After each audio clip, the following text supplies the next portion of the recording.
오늘은 창세기 강의 벌써 이제 15번째 시간이네요. 이 사람의 창조 이야기죠. 사람을 지으시고 라는 주제를 가지고 우리가 이제 말씀을 나눌 텐데요. 창세기 2장 4절 보면은 말씀이 이렇게 시작하고 있어요. 같이 읽어볼까요? 시작. 이것이 천지가 창조될 때에 하늘과 땅의 내력이니 여호와 하나님이 땅과 하늘을 만드시던 날에. 예. 그래서 이 창세기 2장제 이 내용이 시작이 어떻게 되냐면은 하나님 천지 창조할 때 하늘과 땅의 내력이다 이런 말로 시작해요. 그죠? 하늘과 땅의 내력. 이제 이 내력이라는 말이 중요해요. 이게 이제 히브리어로 톨레도시라는 말을 써요. 톨레도시라는 말을 쓰는데 이제 앞으로 우리가 자주 쓰게 될 히브리어 중에 하나예요. 이 톨레도시라는 말이 뭐냐면은 족보, 여기선 내력이라고 풀이했는데 계보 이런 뜻이에요. 그래서 제가 제목을 딱 정해놨죠.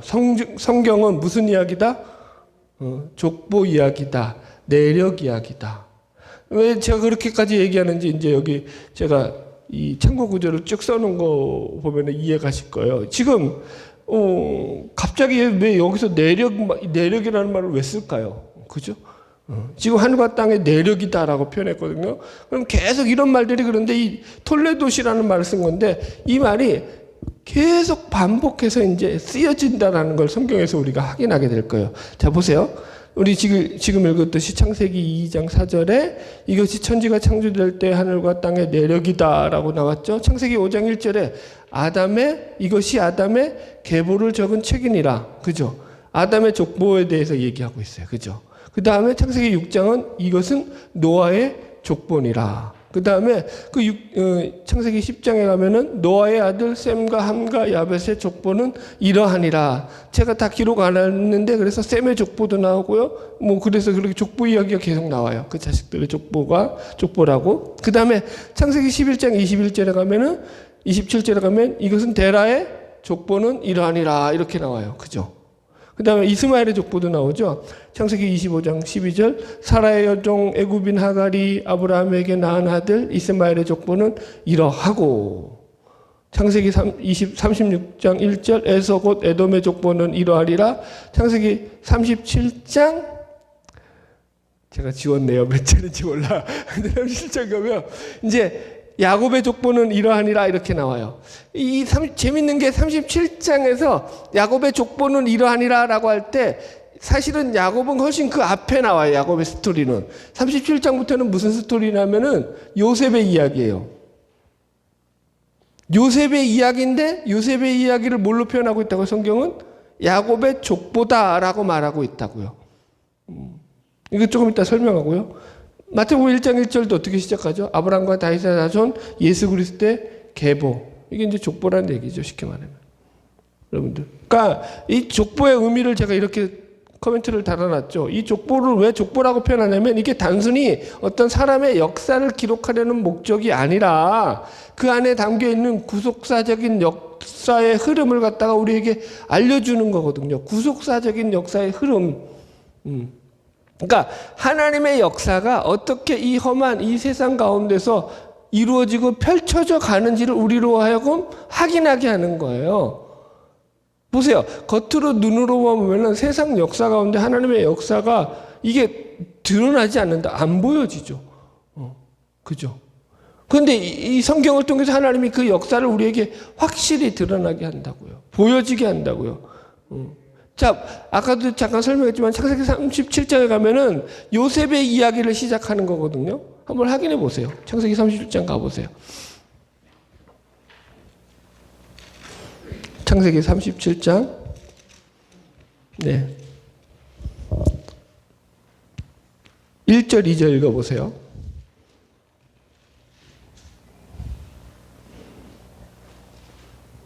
자, 보세요. 같이 읽어봅시다. 창세기 30장 1절 2절 시작. 야곱이 가나안 땅 곧 그의 아버지가 거류하던 땅에 거주하였으니 야곱의 족보는 이러하니라. 요셉이 17세의 소년으로서. 여기까지 합시다. 야곱의 족보라고 해놓고는 누구 이야기예요?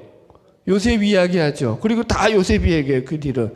야곱은 그 앞에 이야기했다고요. 야곱의 이야기는 그 앞에 벌써 다 나왔다고요. 무슨 말인지 이야기했죠. 뭔 얘기하는 거예요? 껍데기는 요셉인데 알맹이는 뭐라는 거예요? 야곱이다. 이 얘기하는 거거든요. 그러니까 그러니까 요셉의 이야기를 통해 가지고 하나님이 야곱을 어떻게 야곱의 인생에 개입하셔서 그 인생을 어떻게 풀어가시는지를 우리에게 보여주신다고요. 그 얘기하는 거거든요, 여러분들. 그래서 이 족보라는 말을 쓴다. 예. 할 말은 많지만 진도가 나가야 되니까 여기까지. 예. 나중에 계속 족보는 나오니까 계속 점검하면서 왜 그렇게 나가는지를 설명을 할게요. 이게 뭐라고요? 이 목적이 뭐라고요? 이게 하나님의 구속사적 역사를 보여주는 거예요. 증거하는 거예요. 이걸 통해 가지고. 그러니까 똑똑히 보라는 거죠. 우리 눈에는 하나님의 역사가 안 보여요. 그런데 성경을 통해서 이 미미한 아브라함을 통해서 하나님께서 그 일들을 이루어가는 걸 똑똑히 우리에게 증명해 보이고 계시는 거죠. 예. 자, 그죠? 예. 넘어갈게요. 두 번째, 1-2 창세기 1장과 2장에서 하나님의 호칭의 차이가 있다라는 거예요. 창세기 1장에서는 하나님의 호칭이 엘로힘으로 나와요. 근데 2장으로 가니까 그 호칭이 여호와로 바뀌어요. 자, 창세기 2장 5절을 같이 봅시다. 자, 다시 창세기 2장으로 돌아가서 앞으로 돌아가세요. 창세기 2장 5절 같이 읽어봅시다. 시작.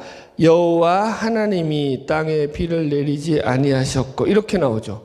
여호와 하나님이라고 나오죠. 근데 창세기 1장에서는 전부 다 하나님이라고 나와요. 여호와라는 말이 안 붙어요.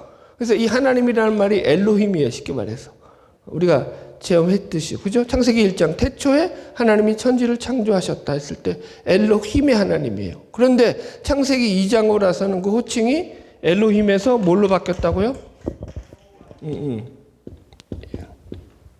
힘에서 여호와로 바뀌어요. 여호와로 바뀐다기보다는 이제 엘로힘에다가 여호와 하나님, 엘로힘 하나님에서 이제 여호와 엘로힘 이렇게 이제 여호와가 추가된 거죠. 자, 우리가 그러면 여호와라는 이름 자체는 어디서 시작됐는지 우리가 어느 정도 알고 있어요. 여기 여호와 호칭에 담긴 의미가 뭐냐 이렇게 써놨죠. 여호와라는 말 속에서는 하나님께서 언약하신 대로 이스라엘 백성들을 친히 애굽 땅에서 인도하여 내신 언약의 하나님, 약속의 하나님으로 인간 역사의 현장 속으로 직접 개입하시는 하나님으로 등장한다. 이게 보세요. 여호와라는 이름이 처음, 그러니까 모세에게 하나님께서 알려주실 때 어떻게 알려주면 출애굽기 3장 14절에 보면은 모세가 그러면 내가 이스라엘 백성들에 가서 하나님 당신을 뭐라고 소개해야 됩니까? 뭐라고 얘기해야 됩니까? 그러니까 하나님께서 너는 가서 이렇게 말해라. 나는 스스로 있는 자다 라고 알리라고 하거든요. 거기서부터 하나님이 이제 그 이름을 가지고 이스라엘 역사 가운데 개입하기 시작하시는 거예요. 재밌죠? 그러니까 이 말뜻이 그러니까 되게 재밌는 거거든요. 일단 호칭부터 여기 제가 설명을 해놨어요. 자, 보세요. 출애굽기 3장 14절에 나오는 이 스스로 있는 자라는 의미가 무슨 의미냐면은 히브리어로 에흐에 아세르 에흐에 I am who I am. 그래서 죄송해요. 그래서 그냥 들으세요. 뭔 말이냐면 이게 그러니까 에흐에는 히브리어로 영어로 I am이에요. 나는 이다. 그 다음에 아세르가 관계대명사예요. who. I am who I am. 그래서 에흐에 이런 뜻이거든요. 그래서 이게 나는 스스로 있는 자라는 말을 좀 풀이하자면은 나는 스스로 존재하는 대로 존재했던 자로서 모든 존재의 제일 원인이 되는 존재다. 철학적인 말이에요. 그런데 그렇다고요. 그러니까 이보다 더 근원적인 존재가 있다 없다? 없다. 이 얘기거든요. 그러니까 자, 이 말을 왜 쓰냐면은 이 말이 나온 배경이 뭐냐면 그러니까 하나님께서 창세기 1장에서는 우주적 하나님이에요. 온 우주 만물을 천지를 창조하시죠. 그러다가 여호와라는 이름이 등장하는 것은 어떻게 해요? 인간의 역사 가운데 이제 직접적으로 하나님께서 개입하기 시작하시면서 그 이름을 사용하신단 말이에요. 이해하셨죠? 따라오셨죠? 그럼 창세기 2장에서 지금 왜 여호와라는 이름이 등장하냐? 똑같은 거예요. 우주적 하나님에서 이제 뭘로 등장하시는 거예요? 인간의 역사에 개입하신 하나님으로. 우주적 하나님에서 이제는 뭐예요? 인간의 역사에 개입하신 하나님으로. 창세기 2장이 그래서 이제 그렇게 해서 이게 들어가는 거예요, 여러분들. 이게 되게 재밌는 거예요. 출애굽기에 보면은 그래서 이런 말이 나와요. 하나님께서 모세에게 할 때 내가 너희 조상 아브라함과 이삭과 야곱에게는 내 이름을 그들에게는 여호와로는 알리지 아니하였다. 내가 그들에게는 전능의 하나님으로 나를 알렸지만 여호와로는 알리지 아니하였다. 이렇게 나오거든요. 무슨 말이냐면은 여호와라는 이름이 가진 그 특성, 그러니까 착각하시면 안 돼요. 여호와라는 이름이 창세기에도 계속 나와요. 출애굽기에서 하나님께서 모세에게 여호와라는 이름을 알려주시기 전에도 이 여호와라는 이름은 계속 쓰였어요. 이해하시겠어요? 네. 너무 깊이 들어가면 안 되는데. 그러니까 이 이름을 몰랐다라는 게 아니에요. 이름 자체는 알아요. 여호와라는 이름 자체를 알아요. 이스라엘 백성들이. 그 이름이 계속 쓰였어요. 그러니까 나중에도 보면 아브라함이 제단을 쌓고 그곳에서 여호와의 이름을 불렀더라 이렇게 나와요. 여호와의 이름을 불렀다고요. 여호와의 이름이 사용되었다고요. 조상들에게도 불려졌다고요. 그런데 왜 하나님께서는 이 출애굽기에서 모세를 부르시면서 그 이름을 여호와라고 다시 말씀하시냐면은 그 의미가 다른 거예요. 조금.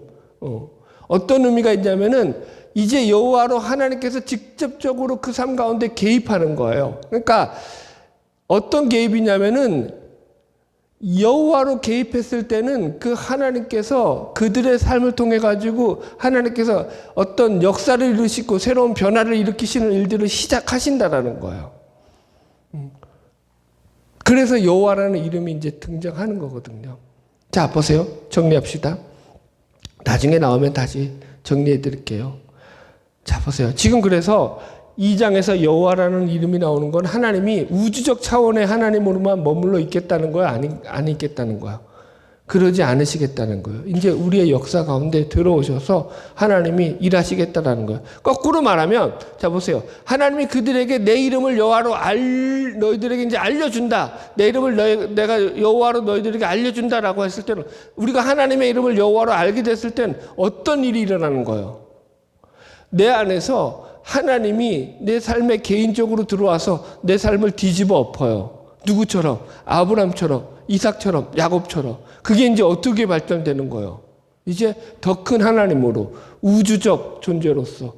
그러니까 이 여호와, 우리가 하나님을 만났을 때는 이게 거꾸로 가는 거예요.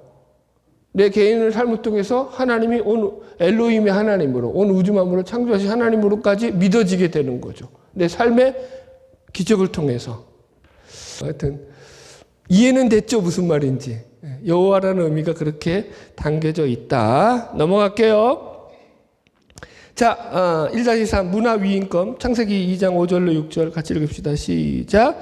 여호와 하나님이 땅에 비를 내리지 아니하였고 땅을 갈 사람도 없었으므로 들에는 초목이 아직 없었고 밭에는 채소가 아직 나지 아니하였으며 안개만 땅에서 올라와 온 지면을 적셨더라. 그래서 첫 번째가 뭐냐면 경작할 사람이 있었다 없었다? 없었다. 되게 재밌는 표현이에요. 그러니까 1장에서 하나님이 온 천하 만물을 만들었지만 창세기 2장에서는 이게 이제 신계에서 쉽게 말해서 온 우주적 하나님에서 인간의 역사하시는 개입하신 하나님으로 등장했을 때, 그러니까 신계에서 인간계로 내려온 거예요. 좀 표현하자면, 좀 쉽게 표현하자면은. 그래서 인간계 가운데 역사하시는데 아직 재밌는 시작이 뭐냐면 하나님이 온 천하 만물을 만들고 지구를 다 만들었지만 그게 아직 관리되지 않은 상태로 그대로 방치되어 있었다 이 얘기예요.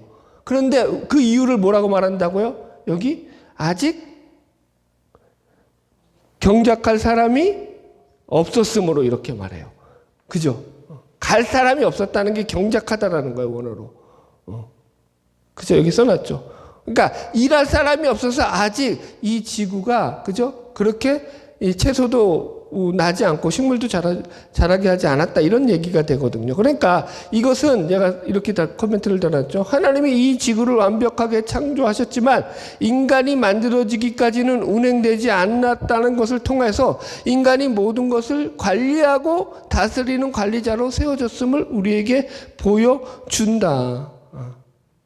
그러니까 인간을 하나님이 창조하신 피조 세계의 관리자요 책임자다. 그래서 이런 뜻이 된다라는 거예요.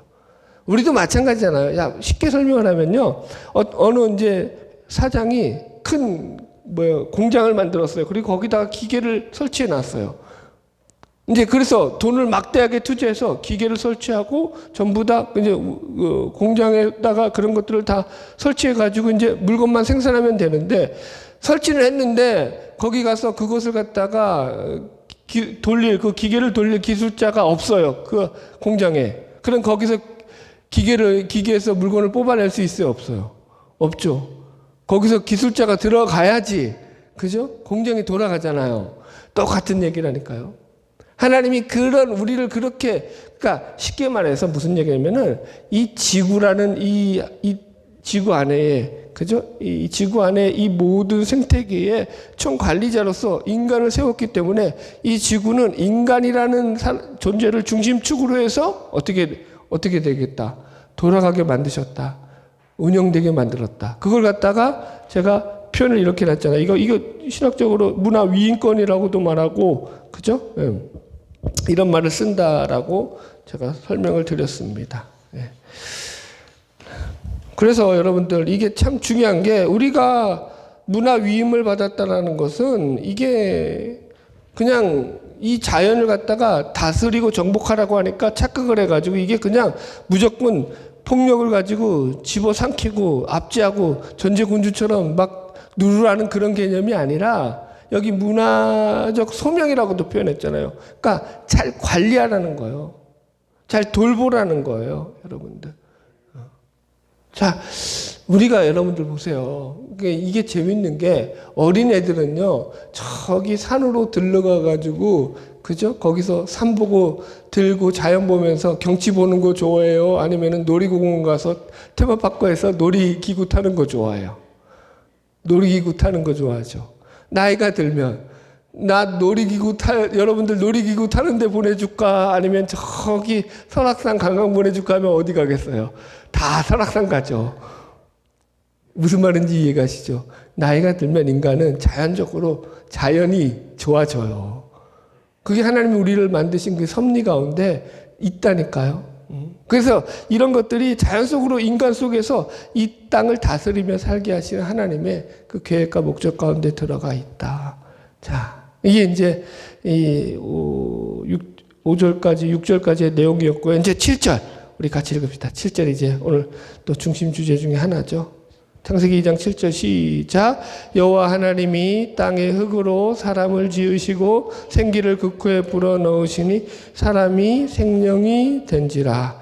이것도 제가 사실은 이거 빨리 지나가려고 했는데, 이게 워낙 문제가 많은 구절이기 때문에, 이 구절 때문에 탈도 많고 말도 많고 문제도 많기 때문에 좀 정리를 해드려야겠다 해가지고 여기 좀 정리를 좀 했어요. 우리가 이거 인간의 창조에 대해서는 우리가 지난번에 한번 다뤘기 때문에 잠깐 복습하고 나가면은, 하나님의 인간을 하나님의 형상대로, 그죠? 지으셨다 해서 하나님의 형상대로 지었다는 게 뭐냐? 여러 가지가 의미가 있었다. 인격성도 있고 통치권도 있고 불멸성도 있고 연합성도 있다. 뭐 여러 가지 이런 요소들이 있었다라는 거 우리가 다루었죠. 이번에는 이제 좀 더 구체적으로 인간의 그 본연, 그 인간의 그 본질 그 자체에 대해서 조금 더 이제 뭐라 그럴까요? 신적인 개념보다는 우리 인간적인 개념 속에서 이제 이 바라보는 그 좀 시각이라고 봐야겠죠. 지금 인간계로 내려와서 우리가 지금 이 말씀을 풀어나간다고 표현했어요. 표현도 웃기긴 하다. 자, 보세요. 그래서 2-1 뭐냐면 첫 번째 인간의 몸이에요. 하나님이 땅의 흙으로 사람을 지으셨다고 했어요. 그죠? 그래서 이 짓다라는 표현 자체가 그때도 옛날에도 한번 했지만 야차르라는 말을 썼다고 했어요. 그런데 이 말이 어떤 의미냐면은 폼을 만드는 거예요. 형성하는 거예요. 그러니까 진흙으로 찰흙으로 어떤 그죠? 도자기를 빚듯이 그러니까 어떤 재료를 가지고 그것으로 어떤 형상을 빚어내는 거예요. 어떻게? 아주 세밀하게. 아주 그러니까 이게 모양을 갖추는 그런 형성한다는 차원에서 이 지금 지으시고라는 말이 쓰여졌어요. 이 짓다라는 말이 창조하다, 만들다라는 단어가 네 단어가 있었다라고 우리 공간의 창조자에서 다뤘어요. 여러분들 모르시면 다시 한번 복습하시고요. 지금 그 부분에 야차를 그 부분에서 하나요.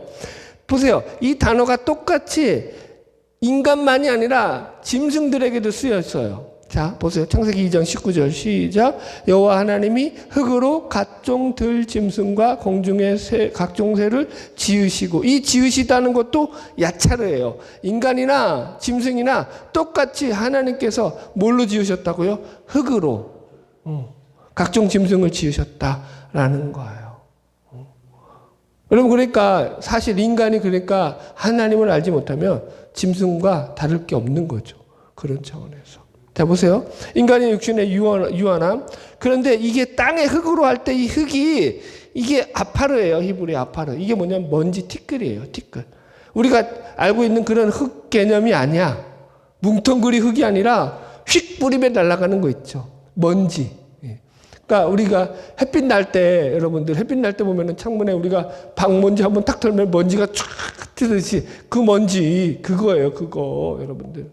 그러니까 흙의 먼지, 티끌로 만들어졌다는 거예요. 그럼 육체가 어떠다는 거예요? 먼지처럼 소멸하고 많은 그런 유한한 존재라 이걸 우리가 기억해야 된다. 그래서 재밌는 게 예전에도 한번 했던 것 같은데 이게 여러분들 이 흙의 재료의 구성물과 인간의 재료의 구성 이 비율이 구성 재료가 아니라 그 재료가 되는 재료의 인간의 몸에 이 육신의 재료의 비율과 흙의 재료의 구성 비율이 90%가 넘게 일치한다라는 거예요. 거의 일치한대요. 재료가 일치한다는 게 아니라 재료의 구성 비율이 그러니까 이 뭐라고 해야 돼? 포카리 스웨트가 포카리 스웨트하고 똑같지. 포카리 스웨트하고 게토리에는 다르죠. 이해하셨어요? 무슨 말인지? 왜 달라요? 구성 비율이 다른 거야. 같은 탄산음료라도 이온 음료라도 이해하셨죠? 무슨 말인지. 그런데 인간과 흙은 그 구성 비율조차 같은 류에 해당하더라. 그만큼 인간은 흙이다. 여튼 그래서 여러분 인간이 죽으면 흙으로 돌아간다라고 표현하는 거죠. 자, 여기 재밌는 여기 성경 구절 하나 써놨죠. 욥기서 4장 19절 같이 읽읍시다. 시작. 하물며 흙집에 살며 티끌로 털을 삼고 하루살이에게라도 눌려 죽는 자이거늘. 그러니까 자신의 인생의 육신의 허망함에 대해서 이렇게 표현한 거죠. 여러분, 그러니까 우리 육신은요 그렇게 허망한 존재라는 거예요. 언제 죽어도 이상하지 않다라는 거예요. 배고프면 밥을 먹어야 되죠. 피곤하면 잠을 자야 되죠. 그죠? 여러분들 인간이요 그렇게 대단한 존재가 아니에요. 육신만으로 따질 때는요 사람이 떡으로만 살 것이 아니요 예수님께서 그랬잖아요. 그렇다라는 것은 보세요. 떡으로만 살 것이 아니라는 것은 이게 반어법도 있는 거죠. 떡으로도 살아야 된다는 의미가 있는 거예요. 나는 거룩해 하고 안 먹고 살면 그건 거룩한 게 아니야. 육신의 몸도 잘 챙기고 보호하셔야 돼요. 영지주의 뒤에서도 얘기하겠지만은 영지주의에 잘못 빠지면 안 돼요. 그러니까 육신은 뭐 허접하고 영혼만이 귀하다 이런 거 없어요. 우리 육신과 영혼이 다 전인격적으로 하나님 앞에서 우리가 귀한 존재, 우리 몸도 하나님 앞에 귀하게 여기고 그렇게 쓰임 받아야 되는 거죠. 이제 심각한 문제를 이야기하는 이제 두 번째 생기에 대한 부분 다룹시다. 그래서 자 2다시 가면은 하나님이 땅의 흙으로 사람을 지으시고 생기를 그 코에 불어넣으시니 이렇게 나와요. 그래서 이제 생기가 히브리어 네샤마 호흡이라는 단어고 하야 생명 살아있는 거. 네페시 하야 했을 때 그 하야 있죠. 그거하고 똑같아요. 비행영어로. 그래서 이게 생기라는 게 원어적으로 보면은 생명의 호흡이에요. 그리고 불어넣었다가 나파크고 그랬을 때 직역하면은 하나님께서 그 코에 생명의 호흡 네샤마 하야를 불어넣었다 이런 뜻이에요. 이걸 갖다가 르하으 생기를 르하으로 해석을 많이 해요. 너무 많이. 그래서 하나님의 영을 하나님께서 우리에게 불어넣었다 이렇게 해석하는 류가 너무 많죠. 우리도 다 그렇게 배우고 그렇게 알고 있어요. 그게 르하으예요. 근데 이 르하으와 네샤마에 대한 차이를 제가 써놨어요. 둘 다 호흡이에요. 둘 다 호흡인데 르하으는 이게 바람, 숨결에다가 이 영이라고 하죠. 하나님의 영, 성령 이런 것들 있죠. 이런 영적인 것들 신성한 신성력, 생명력이 강조되어서 표현되는 게 르하으고요. 반면에 그냥 코에서 나오는 그 숨결, 호흡 이 단어를 쓸 때는요 네샤마를 써요. 그럼 여기서는 르하으를 썼어요, 네샤마를 썼어요. 여기서 르하으 썼어요, 네샤마 썼어요. 네샤마 썼죠. 어렵죠. 그래서 어려운 거예요. 여기서는 하나님의 영을 불어넣었다고 해석이 안 돼요. 하나님의 영을 불어넣은 게 아니라 그 후에 하나님의 네샤마, 숨결, 호흡, 바람 이거 불어넣은 거라고요. 이해하셨죠? 그러니까 생명의 호흡을 불어넣으셨다. 단순히 그거 넣은 거예요. 3장 넘어갈게요. 여러분들 참고로 읽어보세요. 인간의 요소로서 영혼과 육체.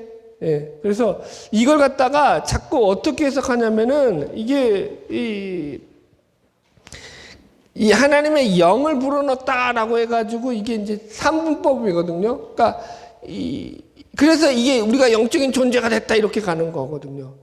대표적으로 이 삼분서를 주장하는 게 워치만리 쪽이에요. 워치만리. 그래서 혼과 영과 육을 구분해야 된다 이렇게 가거든요. 그래서 이 워치만리가 이게 3분법으로 가서 여기 워치만리의 문제점 3번에 저기 영지주의와 워치만리의 폐 요 부분 써놨어요. 요거는 읽어드릴 테니까 요거는 그냥 참고하시면 되니까 한번 보세요. 중국의 유명한 영성가였던 워치만리라는 사람이 있어요. 이 사람이 쓴 책이 육에 속한 사람, 영에 속한 사람, 혼에 속한 사람. 이 책이 아주 그냥 그 당시에 센세이션을 일으켰을 만큼 그 책가 발매됐을 때 대단히 유명했고 이것으로 인해서 상당한 많은 영향을 미쳤는데 이게 사실은 이단적인 삼분설의 효시가 됐어요. 그러니까 인간의 구성 요소를 말할 때는 이분법, 인간의 육체와 영혼으로 구분하기도 하고요. 또 이 영과 혼과 육이 있다 해서 삼분법으로 구분하기도 하거든요. 뭐 그건 중요하지 않아요. 그런데 문제는 이게 이 삼분법으로 구분했던 워치만리 그렇게 구분하는 게 문제가 아니라 그 구분을 가지고 이단적으로 삼분법으로 해석한 거예요. 그래서 아까 얘기했잖아요. 영지주의처럼. 여기 뭐 써놨어요. 이 워치만리의 문제가 뭐냐면 육체에 죄가 있다라는 거예요. 거기에는 마귀가 거해요. 그리고 영은 죄가 없고 거기는 성령이 거하고 딱 여기까지는 뭐예요? 영지주의죠. 그 다음에 이제 혼을 추가한 거예요. 혼은 자기 인격이 있다라고 가르치는데 그래서 이게 영지주의랑 딱 일치하고요. 그래서 그는 인간의 구성 요소를 영, 혼, 육으로 분류한 다음에 인간의 두뇌 활동이라든가 감정 활동이라든가 상단 부분을 혼에 속한 것으로 분류해서 이 혼은 육으로부터 비롯됐기 때문에 불건전하다 이렇게 봐요. 그래서 혼에 속한 사람도 그리스도인이 아닌 거예요. 그런데 이거 되게 위험한 거예요. 성경에서는 그렇게 구분하지 않고 혼과 영을 같이 분리하기도 하지만 같이 합쳐서 쓰는 데도 많아요. 여튼 그렇다. 이 이단들 예를 들어서 이호한 계열의 구원파도 그래서 구원을 영혼의 구원, 육체의 구원, 몸의 구원으로 분리시켜 가지고 구원을 받은 자는 영혼만이 구원받고 육체는 죄가 남아있다 이렇게 가거든요. 이거 잘못된 거예요. 죄는요. 내 영혼이 짓는 거예요? 육체가 짓는 거예요? 우리가 뭘 착각하냐면 이런데 왜냐면 이게 솔깃솔깃해요. 육체가 죄를 짓는다. 영혼이 죄를 짓는다. 혼이 죄를 짓는다. 이러면 말 자체가 얼마나 이게 신비스러워요. 헷갈리잖아. 그러면 그 혼이 죄를 짓는 게 뭘까? 그렇게 간다고요. 그래가지고 워치만리가 쓴 게 쫙 쓴다고요. 무슨 죄. 혼에 속한 죄들. 그러면 그거 다 성경에 없는 얘기라니까.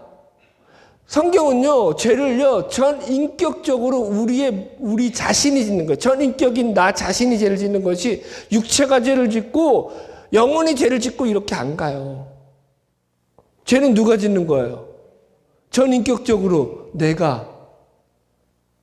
내 육체와 영혼을 왜 구분할까요? 생각해 보세요. 이단들이 왜 영혼과 육체를 구분하려고 할까요? 자꾸. 이거를 인간의 성경에서 구성 요소로서 얘기하는 것이지 이게 뭐가 죄를 짓다 이런 게 아니란 말이에요. 그런데 이걸 구분함으로 뭘 요구할까요? 죄는 뭐가 진다고? 육체가죠. 그럼 보세요. 육체가 죄를 지니까 내 영혼은 깨끗해. 그럼 뭘 만들어낼 수 있어요? 인간을. 개팍한 인간으로 개변적인 인간으로 만들어낸단 말이에요. 나는 보세요. 이단들이 가장 약한 게 뭐냐면은 거룩이에요. 삶에서 거룩이란 말이에요. 그쪽으로 못 간단 말이에요. 그러니까 그걸 뭘로 커버치는 거예요? 개변으로. 무슨 말인지 알겠어요? 그러니까 네 육체는 그런 거야. 그러니까 네 육체는 타락해서 그런 거야. 네 영혼만 깨끗하면 돼. 이렇게 간다고요. 영지주의도 마찬가지고요. 영혼만 깨끗한 게 있어요? 없어요? 없어요. 내 육체하고 영혼이 같이 깨끗한 거예요. 죄는 내 영혼만 짓는 거예요? 육체만 짓는 거예요? 다 짓는 거예요. 내가 다 짓는 거예요. 이거 틀리시면 안 돼요.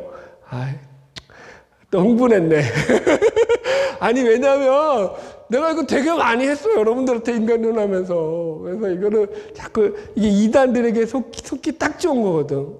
인간 영혼과 육체를 구분해가지고. 그래서 이게 성경도 그런 식으로, 왜냐면은 이게 성경 시대 자체가 어떤 문화였어요? 헬라권의 이분 플라톤의, 그죠? 이원론 사상이 전 인간의 사상계를 지배하고 있던 시절에 그 시절에 그런 전체 사상 속에서 그게 맞물려서 기록된 책이 성경이기 때문에 이런 이원론적인 색깔이 전혀 없을 수가 없는 거죠. 그러다 보니까 어떤 영향을 미쳤다고요? 이런 영주주의 같이 이상한, 이게 지방교회거든요. 워치만니도 똑같은 소리 하는 거예요. 그런데다가 혼으로 나눠버리니까 얼마나 또 기가 막혀. 책 읽어보세요. 그럴듯해요. 속지 말자. 다시 보자. 그래서 생기는 뭐 하나님의 영 이딴 소리 하지 말고요. 뭘로 이해하면 돼요? 하나님의 호흡, 하나님의 생명, 하나님의 생명의 호흡이 우리 안에 들어온 거예요. 그거는 하나님이 우리에게만 줬어요? 짐승에게도 줬어요? 짐승에게도 하나님이 줘요. 자, 보세요. 자, 그래서 생명이 되었다. 보세요. 2-3번.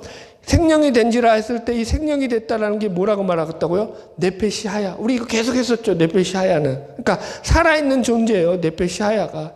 살아있는 생명이라는 거예요. 그러니까 하나님이 우리에게 생명을 불어넣어 주심으로 우리가 생명력이 있는 존재로 살아났다. 이 얘기하는 거예요. 이건 인간만이 아니라 모든 짐승들, 그죠? 코로 호흡하는 모든 짐승들을 다 네페시 하야를 줬다라고 표현했다고 했어요. 그죠?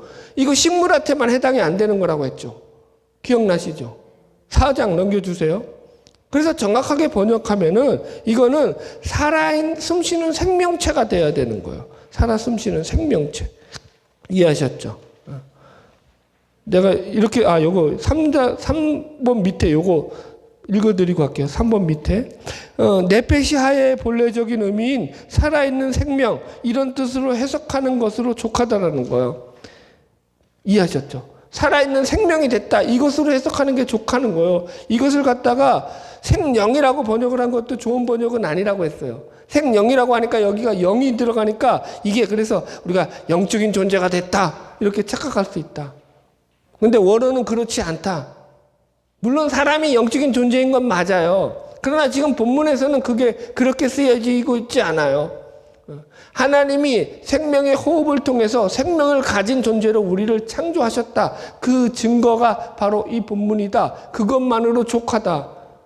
여기에 더 살을 붙일 의미가 있다 없다? 없다. 혼도 마찬가지예요. 이 혼이라는 것도 이 네페시를 혼으로 보통 번역을 하거든요. 성경에서. 근데 이거 좋은 번역 아니에요. 워치만니가 그래서 이런 걸 이렇게 번역을 했죠. 하나님께서 흙에 불어넣으신 생기, 영을 통해서 생기가 사람 몸속에 들어오므로 몸과 영이 접촉하여 살아있는 영, 혼이 되었다. 혼이 되었다. 이렇게 말하죠. 그럴듯하잖아요. 그렇게 해석할 필요가 있다, 없다? 없다. 성경은 그런 것을 갖다가 우리에게, 자, 보세요. 만약에 그럴 것 같으면은 하나님께서 생기를 불어넣었을 때 이 생기를 갖다가 느하흐로 써야죠. 그죠? 하나님의 영인 르하우로 쓰는 게 맞잖아요. 안 그래요? 원어적으로? 하나님이 이걸 모세로에게 기록하게 한 건데 어렵나요? 아, 나만 흥분했네. 그러니까 르하우로 안 쓴다고 여기서는. 하나님의 영을 불어넣어줬다고 안 썼다고요. 그냥 하나님의 생명의 호흡인 네샤마를 불어넣어줬다라고 썼다고요. 르하우 불어넣었다고 안 썼다고요. 이게 중요하다고요. 그죠? 그러니까 하나님은 그냥 우리에게 생명을 주신 존재로서 성경 속에서 그렇게 지금 이 본문에서는 이야기하고 싶은 것이지, 여기에 뭐 다른 본문에 가서는 영이 나오는 단어 르하가 나왔을 때는 그래서 거기 속에서 따져볼 문제지, 여기서는 그거 따질 문제가 아니다.